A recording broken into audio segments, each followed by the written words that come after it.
Welcome to the last session of the day. As you can see, it's a multimedia production. We have the embodied presence of Amelia, who will be delivering a paper on behalf of our Spanish colleagues. The paper is a careful design for a tool to detect child pornography in peer-to-peer networks. Amelia will be assisted by Ivan in answering questions at the end of the presentation.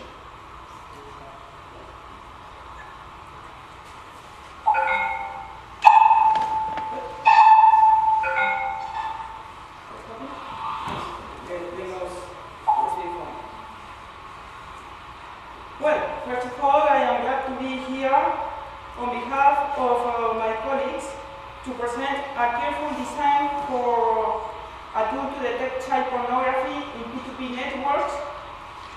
The authors are Ivan de la Cruz, who is following us through Skype, Celia Fernandez, Sergio Sanchez is through Skype too, I have seen him, and Justo Carracero.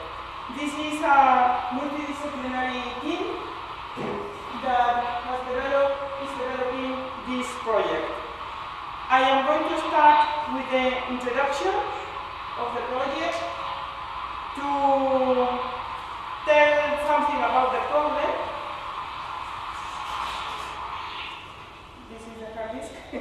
The problem that they are going to solve.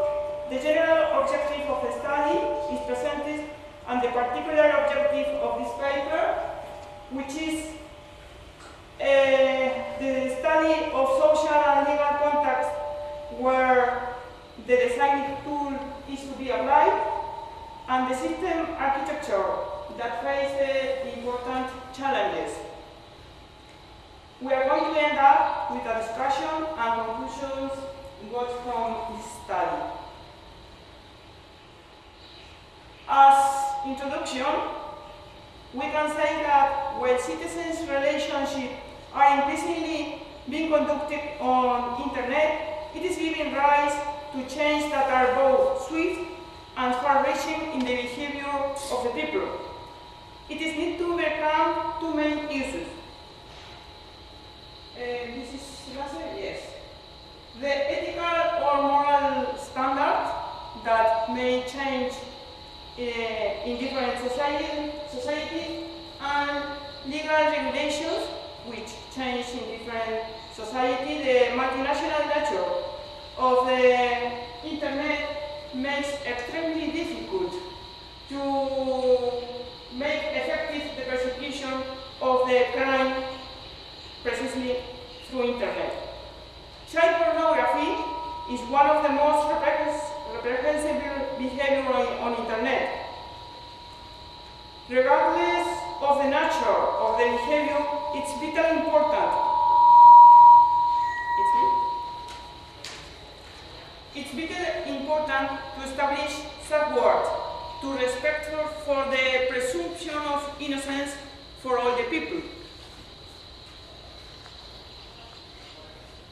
The actions oriented to prevention and detection of pedophiles on internet must be respectful with other civic rights.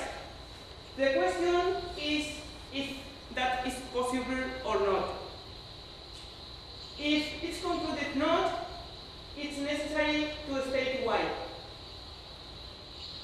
The author of this paper do believe that it's possible with information and communication technologies support these actions.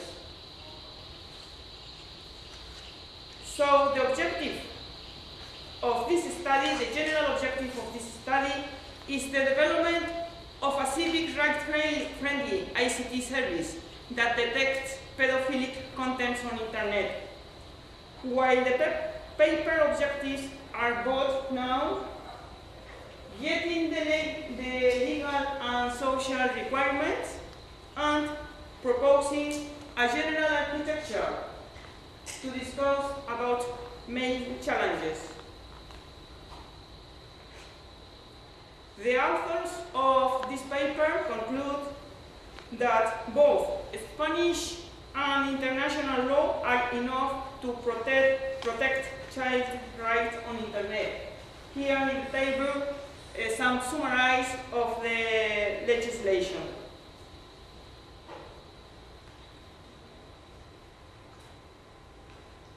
It appears a conflict of rights.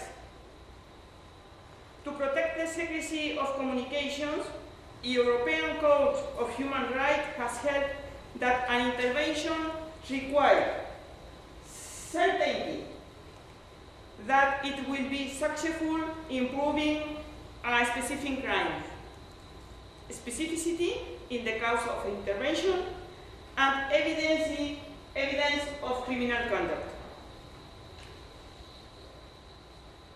Also, to offer data protection is needed that personal data obtaining only on the basis of consent or court order. Freedom of speech can never be used against the dignity of minors as in the distribution of child pornography. Taking this in mind, the system architecture that the author proposed is shown on the screen, where we can see, firstly, that a system operator communicates with the search pattern generator to prepare the search to be performed.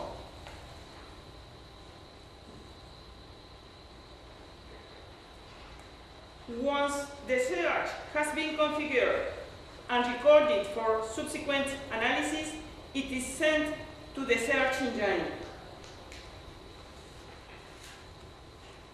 As the search engine finds occurrences, it stores them in an evidence warehouse.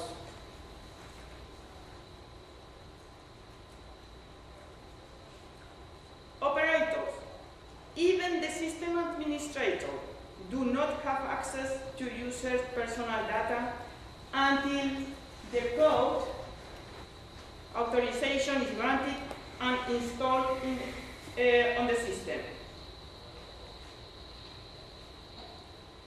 System stores proof of all requests and concessions of authorizations made so as to allow for subsequent analysis if necessary.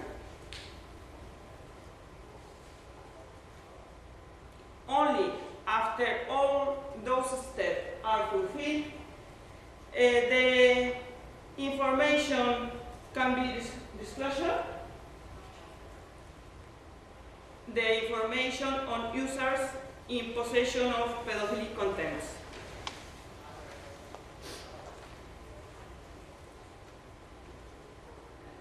Main technology challenges that the tool has to face are summarized here in 4.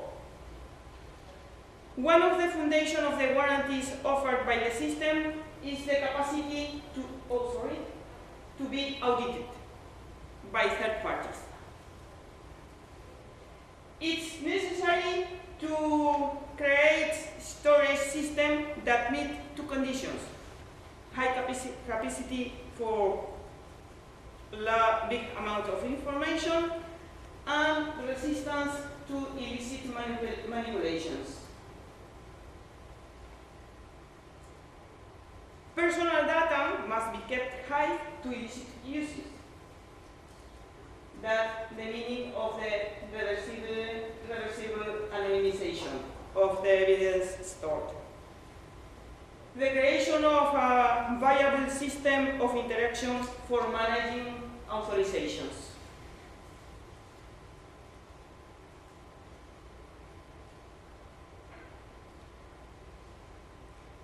There are conflicts of rights in the structure and methodology of persecuting child pornography.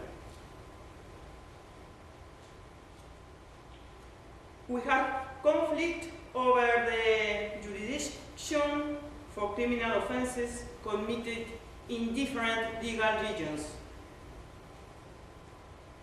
There are conflict between the persecution of child pornography and citizens' right to and citizens' right to secrecy in their communications. There are conflicts between the right to honor and the image of children and the right of freedom of speech. The proposed architecture fulfills two principles that are fundamental for resolving the conflict.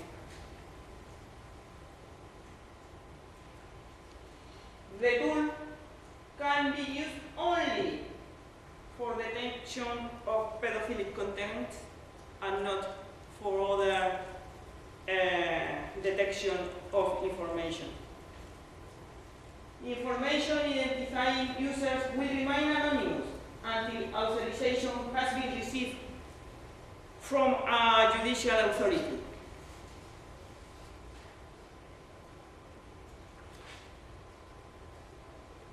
Significant alarms has been generated in society, and broad social consensus exists favoring the elimination of child pornography from the internet.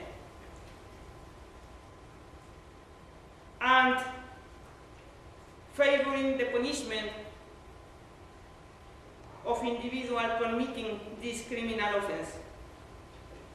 The use of automated computer and telematic tool is a major step forward in searching for and eliminating pedophilic content on the internet. It is both technologically feasible and socially imperative for such tool to respect rights of persons being investigated. Well, this is the main aspect that the author of this paper recommended me to present. So can we? So, yeah. Thank you very much.